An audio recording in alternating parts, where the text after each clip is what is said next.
तो कैसे हो मेरे दोस्तों, राधे राधे। आप सबको 20 दिसंबर हो चुकी है। कितनी जल्दी ये साल बीत रहा है यार, I can't believe it. But let's continue with our daily routine. सबसे पहले हम रिवीजन के बारे में बात करेंगे। तो उसके जो कुछ पॉइंट्स है उसमें पहला पॉइंट है कि आरबीआई प्लान करे यूएलआई लाने के लिए, unified lending interface, just like we have very own UPI, unified payment interface, जिसने पेमेंट्स को बहुत ज़्यादा इजी बना दिया है। अब रेयरली कोई कैश ज़्यादा कैरी करता है, फिर कितना ज़्यादा सीमलेस हो चुका है, ज़्यादा टाइम भी नहीं लगता। एनईएफटीज में आधा घंटा लगता है, बट यूपीआई में चुटकी बजाते ही आपकी पेमेंट हो जाती है। बहुत सेफ है, सिक्योर है and highly reliable as well. बस अगर कनेक्टिविटी के कुछ इश्यूज़ को अगर हम नज़रअंदाज करिए, उसके बावजूद हमारे पास यूपीआई 1 to 3 भी है, जहाँ पे नेटवर्क का कोई दिक्कत ही नहीं है। नेक्स्ट, तो इसी तरीके से यूएलआई के बारे में बात करेंगे।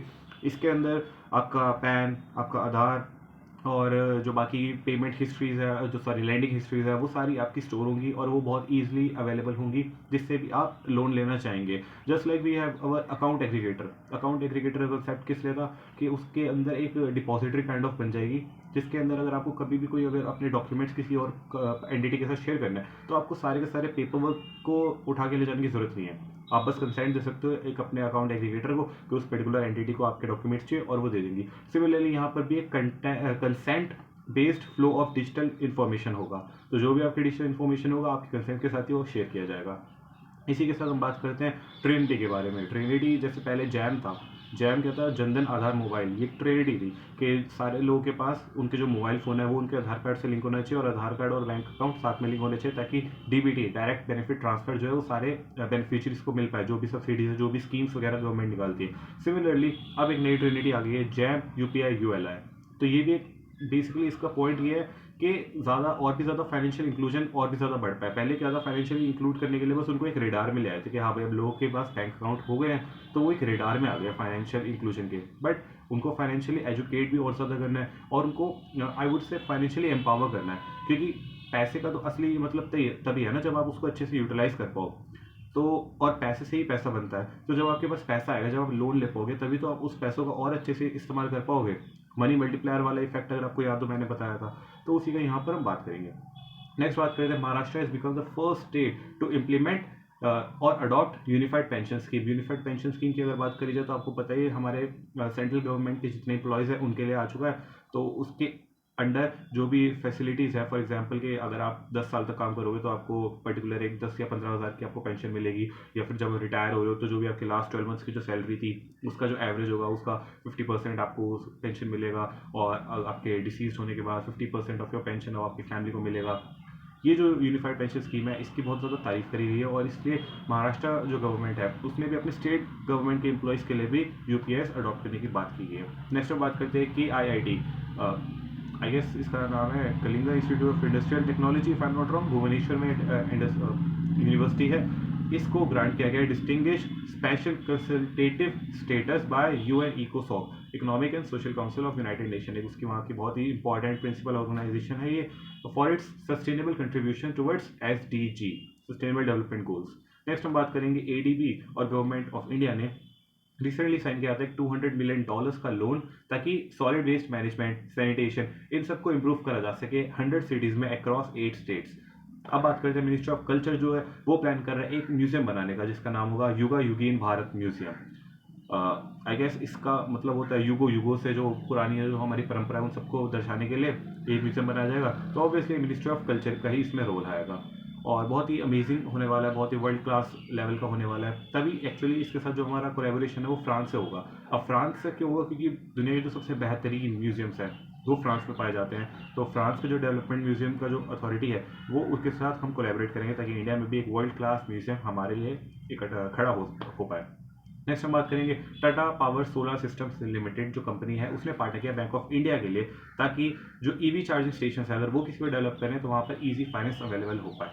अब हम बात करते हैं डीआरडीओ, आईआईटी दिल्ली और इंडस्ट्री ने साइन किए हैं 10 अलग अलग tripartite agreements. Tripartite का क्या मतलब है, जिसमें 3 पार्टीज इन्वॉल्व है, as a name says try partied.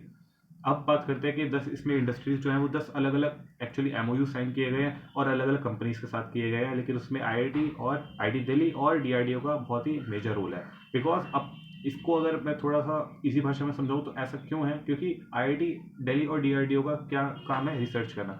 IIT Delhi तो अपना में इंस्टीट्यूशन है, वो रिसर्च करेगा, और डीआरडीओ का तो नाम है रिसर्च है ना, defence research and development organisation. तो इनका काम है रिसर्च करना। तो ये हो गए रिसर्चर्स। बट सारी रिसर्च का फ़ायदा ही तो तब है जब वो लोगों तक पहुँचे, जब वहाँ पे मास रीच हो पाए उसकी, जब उसको कमर्शलाइज करा जाए, वरना उसको कोई पॉइंट ही नहीं है। अगर जितनी भी इन्वेंशंस हो रही है, जितने भी साइंटिस्ट हैं, जितने भी बहुत ज़्यादा ग्रेट स्कॉलर्स हैं, अगर वो सारे रिसर्च ही कर रहे हैं, अगर वो सारे इन्वेंशंस ही कर रहे हैं, उसका फ़ायदा क्या जब तक वो दुनिया तक पहुँच ना पाए।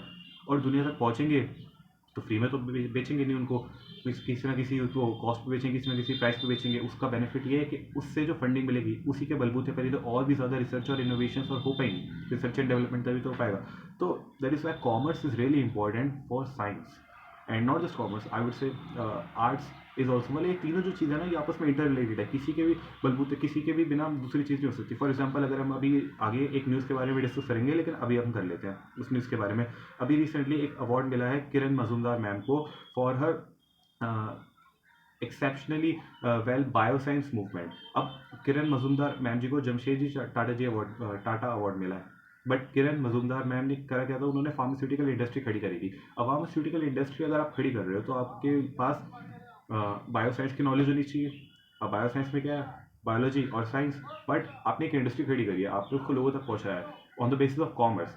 सिमिलरली अगर कोई चीज़ है, अगर आप कोई अगर आपको गोल्ड का ही पता लगाना था तो उसके लिए क्या चीज़ आती है, ज्योग्राफी यूज़ होती है। ज्योग्राफी यूज़ होगी तो आपको गोल्ड के बारे में पता चलेगा, बट गोल्ड की एक्चुअल प्रॉपर्टीज़ के बारे में साइंस के थ्रू पता चलेगा। और गोल्ड कहाँ पे मिलेगा वो ज्योग्राफी के द्वारा पता चलेगा, तो वहाँ पे ह्यूमैनिटीज़ का रोल आ गया। लेकिन उसका फ़ायदा क्या, उसकी इंपॉर्टेंस तो दुनिया बताएगी ना, और उसकी इंपॉर्टेंस किस बेसिस पर नापी जाएगी कि आप उसको कितना हाई प्राइस पे सेल कर पा रहे हो। तो यहाँ पर आ जाता है कॉमर्स करो। तो सारी जो चीज़ें सारी की सारी इंटरकनेक्टेड है, वो सेम आपको बताना चाहता था। अब इन तीनों इन दो अलग अलग इंडस्ट्रीज ने इन दोनों के साथ टाइप करे हैं, तो ऐसे 10 अलग अलग एग्रीमेंट्स हुए हैं। बट ऑन द किस बेसिस पर ये 4 एग्रीमेंट्स हुए उसके बारे में हम बात करेंगे।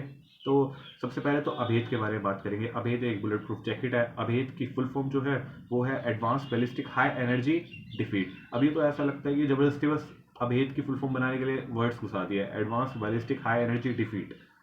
कोई ज़्यादा अच्छा तो मेरे को लगा नहीं इसकी फ्लो। बट अगर बाद में इसके अलावा बात करी जाए तो इसमें बहुत अच्छी फॉर्म है जिसका मैं नाम लेना चाहूँगा, दिया गरिमा। दिया गरिमा क्या है, डीआरडीओ आईटी दिल्ली अकेडमी, और उसके बाद गरिमा की जो फुल फॉर्म है वो है global approach to readiness of indigenous military applications. तो ये मुझे ज़्यादा बेटर लगी गरिमा की फुल फॉर्म। अब इसके अंदर जो हमारे किस बेसिस पर जो हमारे एमओयू साइन हुआ है वो है एक तो अभेद। उसके अलावा बात करी जाए तो इंडिजिनस बैलिस्टिक मटेरियल्स। नेक्स्ट हम बात करेंगे कोल्ड वेदर क्लोथिंग और एक्सट्रीम हीट क्लोथिंग। इन दोनों जो लास्ट के जो एग्रीमेंट्स है वो तो मुझे लगता है कि दिल्ली के लोगों के लिए भी कर देनी चाहिए, एक्सट्रीम हीट क्लोथिंग और extreme cold weather clothing. Next हम बात करेंगे गवर्नमेंट ऑफ इंडिया और एडीबी ने एक लोन एक साइन कर लिया $42 मिलियन का to strengthen coastal protection to help boost community in Maharashtra. So Maharashtra के कोस्टल रीजन में ज़्यादा से ज़्यादा लोगों की जो वहाँ पे इशूज़ है कोस्टल एरिया में, उनसे अगर प्रोटेक्शन मिल जाएगी, वो अगर उनके रेजिलियंस को स्ट्रॉन्ग कर पाएंगे।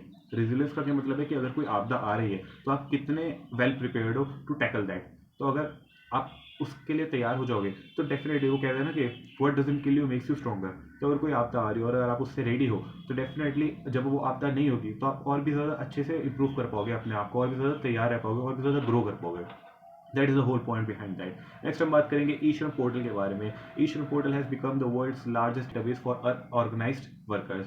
अनऑर्गेनाइज्ड वर्कर्स वो होते हैं बेसिकली जो अपना खुद का या तो काम करते हैं। मतलब दो चीज़ें होती है, एक होता है कि आप फॉर एग्जाम्पल मैंने कोई बिजनेस खड़ा कर दिया, अब मेरे अंडर वर्कर्स है तो वो अनऑर्गेनाइज्ड है। बट ये अगर मैंने एक कंपनी सेटअप कर दी है जो कि रजिस्टर्ड है, उसके मेमोरेंडम ऑफ एग्रीमेंट एसोसिएशन है, आर्टिकल ऑफ एसोसिएशन है, ये सब चीज़ें हैं, और उसके बाद वो गवर्नमेंट के साथ भी सारे रूल्स एंड रेगुलेशंस को फॉलो कर रहा है, मेरे पास अपने खुद का कंपनी का पैन कार्ड है, उसका जीएसटी नंबर है, ये सब चीज़ें। अब उसके अंदर अगर मेरे कोई वर्कर्स हैं जिनको मैं ऑर्गेनाइज तरीके से सैलरीज दे रहा हूँ, उनका पीएफ कट रहा है, और वो उस तरीके से अगर रिलेटेड है, then they become organise workers like everyone जो कि एक कॉर्पोरेट सेक्टर में जॉब करते हैं। बट अगर कोई किसी के अंडर नॉर्मली काम कर रहा है तो वो एक अनऑर्गेनाइज सेक्टर हो जाता है। यही बेसिकली दोनों में डिफरेंस है। अब मुझे पर्सनली नहीं लगता कि अनऑर्गेनाइज्ड वर्क करना गलत चीज़ है, या फिर वो it's not a very good thing, because यार काम काम होता है, और अगर कोई खुद अपना बिजनेस कर रहा है इट्स डूइंग प्रेटी वेल, जो कि हम देखते हैं कि जो बहुत सारे ऐसे यार छोटे छोटे काम होते हैं जो बहुत अच्छा रेवेन्यू जनरेट कर पाते हैं। Just if you consider delivering, मेरे एक फ्रेंड था कॉलेज में, वो क्या करता था, उसका ये काम था कि कोविड चल रहा था तो कुछ पढ़ाई वढ़ाई तो हम कर नहीं रहे थे, तो हम कुछ ना कुछ करते रहते थे। तो उसमें क्या करा था, वो सामान डिलीवर करता था। जैसे किसी ने कहीं से ऑर्डर ले लिया तो वहाँ पे जाएगा होलसेलर के पास, वहाँ से सामान लेगा और वहाँ पहुँचा देगा, and he was earning I guess 1 lakh per month. तो ये काम सुनने में क्या लग रहा है यार, डिलीवरी कर रहा है तो बट वो डिलीवरी करते करते 1 लाख रुपये महीना कमा रहा है, तो क्या बुराई है उसमें, है ना, इट्स ग्रेट। बट अब यहीं पर ही बात आ जाती है। अब मैं अपने आप को क्रॉस कट करूँगा, अगर आप बिलीव कर रहे हो कि ये चीज़ सही नहीं है या सही है। क्या होता है कि जब भी कोई चीज़ ऑर्गेनाइज तरीके से होती है, अब ऑर्गेनाइजेशन की अगर बात करी जाए, तो जैसे हमारा बिजनेस स्टडीज़ के 12th क्लास में आई गेस 4th या 5th चैप्टर था, प्लानिंग के बाद ऑर्गेनाइजेशन वाला। तो ऑर्गेनाइजेशन अपने आप में ही एक बहुत ज़्यादा इंपॉर्टेंट चीज़ आती है, बिकॉज सारी चीज़ें प्रॉपर तरीके से होती है। उसमें एक एग्जांपल था क्लास 12th में कि बहुत सारी, अगर कोई आपका अगर जनरल स्टोर है, तो अगर आपने उसको अलग अलग ऑर्गेनाइज तरीके से सारे प्रोडक्ट्स को नहीं अपना शोकेस कर रखा, तो क्या होगा, सारा का सारा सामान आया ऐसे ही ढेर पड़ा हुआ है। एक ऑर्गेनाइज तरीके से होगा तभी आपका क्या होगा, उससे एफिशिएंट होगा, आपका टाइम बचेगा और अच्छा भी लगेगा, और सब कुछ एक क्या कहते हैं उसे, उथल पुथल नहीं मचा होगा, तो सब कुछ बहुत स्मूथ वे से काम चलेगा। उसी तरीके से अगर और ऑर्गेनाइज्ड कोई भी सेक्टर होगा, तो उससे क्या फ़र्क पड़ता है कि वहाँ पर आप टैक्स इवेट नहीं कर पाओगे, बहुत मुश्किल होगा, मनी लॉन्ड्रिंग नहीं कर पाओगे, प्लस आप एक हमेशा से उस रेडार में रहोगे जहाँ पर गवर्नमेंट को या किसी भी रिसर्च एंटिटी को सारा डेटा अच्छे से मिल पाएगा टू इम्प्लीमेंट समथिंग गुड। अभी क्या हो रहा है कि अभी बहुत सारे अनऑर्गेनाइज वर्कर्स हैं या फिर अनऑर्गेनाइज सेक्टर है, वो लोग हैं जो अभी रीच में ही नहीं है, उसकी वजह से अच्छे से पॉलिसी नहीं इंप्लीमेंट हो पाती, क्योंकि सर्वे भी अच्छे से नहीं हो पाता है। That is why it is very important कि लोग जो है वो ऑर्गेनाइज सेक्टर में ज़्यादा से ज़्यादा हो। अब यहाँ पर जो डेटा हमारे पास है उसमें ये है कि 30 करोड़ 48 लाख, इतने सारे लोग जो हैं ये सारे के सारे अनऑर्गेनाइज सेक्टर में ई श्रम पोर्टल पे रजिस्टर्ड है। मुझे ये number personally too good to be true लग रहा है। 30 करोड़ लोग, मतलब हर पांचवा इंसान जिससे भी आप मिल रहे हो, क्या वो ई श्रम पोर्टल पे होगा? हम हर जो पांचवा इंसान हमसे मिलता है यार, वो तो अनऑर्गेनाइज सेक्टर में भी नहीं होता है। और कितने सारे और भी लोग हैं यार, कितने सारे स्लम्स में कितने सारे लोग हैं जो बूढ़े हो चुके, कितने सारे लोग हैं, इतने लोग तो मेरे को लगता है उस एज गैप में चलो हो भी गए, बट स्टिल इतनी नॉलेज किसको होती है यार? हम जब आसपास देखते हैं तो हमें कितनी सारी चीज़ों के बारे में नॉलेज नहीं होती, और हमें लग रहा है कि हर पांचवें इंसान को ईश्वर पोर्टल के बारे में पता है और वो रजिस्टर्ड भी है। खैर, हमारा काम इसके अंदर जाना नहीं है, बट ये थोड़ा क्लिक होता है यार, this is just too good to be true. इतना अच्छा नंबर कैसे हो सकता है? अगर है भी तो भी अपने आप में ही गलत बात है। It just says a lot of things. इसमें बात करें, अच्छा इसी के बारे में अगर बात करें तो 53% अराउंड इसमें महिलाएं भी हैं। 30 करोड़ पूरे टोटल पॉपुलेशन है जो रजिस्टर्ड है, तो उसमें से 16 करोड़ के आसपास जो है वो महिलाएं हैं। इसके बारे में अगर हम बात करें, जो कि बहुत इंपॉर्टेंट लगता है मुझे एग्जाम पॉइंट ऑफ व्यू से, कि इतनी सब चीज़ें नहीं पूछेगा एग्जाम जो पूछेगा वो ये है कि ईश्रम पोर्टल क्या क्या चीज़ें ऑफर करता है।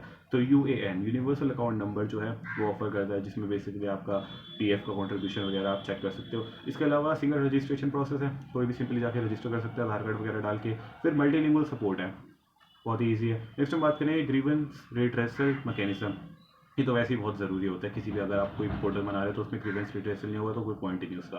नेक्स्ट हम बात करेंगे integration with employment and skill opportunities. अगर कहीं पर भी एम्प्लॉयमेंट अपॉर्चुनिटीज़ आ रही है, कुछ सीखने की अपॉर्चुनिटीज़ आ रही है, तो वो भी यहाँ पे मिल जाएगी उन वर्कर्स को। नेक्स्ट हम बात करेंगे family details for migrant workers. Family details के बारे में पता हो तो अगर कभी कोई गर्ल चाइल्ड के लिए कोई स्कीम आ रही है, कोई भी वुमेन के लिए स्कीम आ रही है, तो वो भी उनको पता चल जाएगा। नेक्स्ट हम बात करेंगे data sharing with BOCW, building and other construction workers. तो जब कभी वहाँ पर भी अपॉर्चुनिटी होगी तो उनके साथ भी डेटा शेयर करा जाता है ताकि वो यहाँ से लोगों को पिकअप कर सके। नेक्स्ट हम बात करेंगे data sharing portal. As the name says, data sharing तो ऑब्वियसली ज़रूरी है ताकि उनको हर जगह से डेवलपमेंट मिल सके। इसके लिए जो एज विंडो है वो है 16 से 59 ईयर्स तक, 18 से नहीं है 60 तक, 16 से 59 ईयर्स। ये एक इंपॉर्टेंट बहुत ही क्रूशियल पॉइंट है दैट शुड बी रिमेंबर्ड। इसके अलावा बात करी जाए तो उत्तर प्रदेश ने इस पूरे ई श्रम पोर्टल के जो डेटाबेस है उसमें सबसे टॉप करा है with the highest number of registration. That is it from this particular news. Next हम बात करेंगे इंडिया की रैंकिंग के बारे में। Travel and tourism development index में, जो कि वर्ल्ड इकोनॉमिक फोरम ने दिया था, India ranks 39th among 119 countries. इतना ही बहुत है। नेक्स्ट हम बात करेंगे नीति आयोग के बारे में। नीति आयोग ने रिलीज किया है एक रिपोर्ट जिसका नाम है safe accommodation worker housing for manufacturing growth. Safe की जो फुल फॉर्म वो है safe, affordable, flexible and efficient इसका बेसिकली पॉइंट ये है कि अगर कभी भी किसी वर्कर को अकोमोडेशन करनी पड़े, कहीं पर बाहर जाना पड़े, तो उसके लिए उसको अकोमोडेशन बहुत ही सेफ, अफोर्डेबल, फ्लेक्सिबल और एफिशिएंट वे में मिल जाए, एज द नेम सेज। और कुछ करने की ज़रूरत ही नहीं है, सेफ पे फॉर्म डाल दी एंड आपका आंसर एकदम ताज़ा ताज़ा पका हुआ तैयार है। बेसिकली इसमें क्या है कि अच्छे एक हाउसिंग दी जाए ताकि यार उसको एक इज़्ज़तदार घर मिले, प्लस बहुत ही अफोर्डेबल रेट में मिले, ताकि स्लम्स को अवॉइड करा जा सके। वरना लोग टेंट वगैरह लगा देंगे किसी अनअधिकृत जगह पर, गैर कानूनी तरीके से अगर वहाँ पे रहने लग जाएंगे, तो that's not going to look good on the society, right. Next हम बात करेंगे मसाली नाम का एक गांव है गुजरात में, that is become the first solar border village, क्योंकि बॉर्डर पे है। उसके बाद उसके अलावा अगर बात करेंगे तो मोधेरा जो है वो भी गुजरात में, that had become the first solar powered village. Next हम बात करेंगे आम आदमी पार्टी ने अनाउंस की एक new health scheme Sanjeevani for elderly people, just like our very own Vayo Vandana, something like that, right. उसका बेसिकली जो 70+ ईयर्स के जो लोगों के लिए हमारे पास आयुष्मान भारत स्कीम है, सिमिलरली यहाँ पर संजीवनी स्कीम भी लाई है आम आदमी पार्टी द्वारा। नेक्स्ट हम बात करेंगे Hindi writer Suryabala has been awarded the 34th Vyas Samman 2024 award for a novel कौन देश को वासी, वेणु की डायरी। तेईस नाम की एक उनकी नॉवल है जिसके लिए उनको व्यास सम्मान अवार्ड मिला, जो कि एक हिंदी पुरस्कार है। इसमें ये जो अवार्ड है देते हैं केकर बिरला फाउंडेशन, और इसमें जो कैश प्राइज है वो 4 लाख रुपीज़। इसके अलावा बात करी जाए तो 2023 की नेशनल तानसेन सम्मान अवार्ड से सम्मानित किया गया है पंडित स्वप्न चौधरी जी को। उसके अलावा बात करी जाए तो कर्नाटका की जो मैन की टीम है उन्होंने क्लेम किया उनका फर्स्ट नेशनल बैडमिंटन चैंपियनशिप, मतलब चैंपियन वो बन चुके हैं इन नियरली 5 डेकेड्स। तो अपने आप में बहुत ज़्यादा इंपॉर्टेंट न्यूज़ बन जाती है कर्नाटका की। यहाँ पर बात करेंगे कर्नाटका के मेंस की टीम की। नेक्स्ट हम बात करेंगे आरबीआई ने सारे के जो स्टेट्स है उन सबको बोला है कि अपना फिजिकल जो डेफिसिट है उसको आप ध्यान में रखिए और उसको कम करिए, क्योंकि हमारे ओवरऑल जो इंडिया का फिजिकल डेफिसिट का टारगेट है जो हमें अचीव करना है by the end of physical financial year 2026, वो है 4.5% तक हमें जाना है ऑफ जीडीपी। सिमिलरली उसको अचीव करने के लिए आरबीआई ने बोला है सारे स्टेट्स को कि देखो भाई, हमें अगर बड़ा गोल अचीव करना है तो आपको छोटे छोटे गोल्स अपने अचीव करने पड़ेंगे। तो सारे स्टेट्स को बोला है कि आप अपने जो जीडीपी अपने स्टेट्स का उसका 3% के आसपास तक ले आओ यार अपना फिजिकल डेफिसिट। जस्ट लाइक अगर आपको बहुत बड़ा गोल अचीव करना है तो छोटे छोटे गोल्स रखिए, एक दिन का, एक हफ्ते का, एक महीने का, इस तरीके से गोल्स रखिए। एकदम से आओगे तो बहुत सारा बर्डन हो जाएगा। फॉर एग्जाम्पल अगर आपको बहुत सारी भूख लगी है, अगर मैं आपके सामने एकदम से 50 रोटियां रख दूँ तो नहीं खा पाओगे ना, सारी भूखी मर जाएगी। अरे भाई इतना सारा कैसे खा पाऊंगा। वही अगर मैंने 1 रोटी 2 रोटी 3 रोटी एक एक करके आपको देते जा रहा हूँ, तो अगर आपकी कैपेसिटी होगी 4 या 5 रोटी खाने की तो आप 6-7 भी खा लोगे। अगर आपके साथ गप्पे गप्पे मारते रहो, आपके साथ बढ़िया सा वो ऑफिस मतलब टीवी वगैरह देखता रहूँ, तो एक माहौल बन जाएगा, तो एक आध रोटी एक्स्ट्रा खा लोगे। That is the whole point कि अगर आप छोटे छोटे गोल बनाओगे जितना आपकी कैपेसिटी है उससे भी ज़्यादा आप अच्छे से डेवलप कर पाओगे अपने आप को। That is it from my side. अगर आपको इसके नोट्स चाहिए तो the cool school on Telegram पे सर्च करेंगे तो आपको मिल जाएगा, और अगर कोई डिस्कशन करनी है वो भी आप मुझसे कर सकते हैं वहीं पर ही। इसके अलावा रोज़ शाम को 9 बजे हम करंट अफेयर्स की या फिर कोई और सब्जेक्ट की क्विज करते रहते हैं, तो उससे आपकी बहुत अच्छी रिवीजन भी हो जाएगी। That is it from my side. मिलेंगे कल, तब तक के लिए I am proud of you.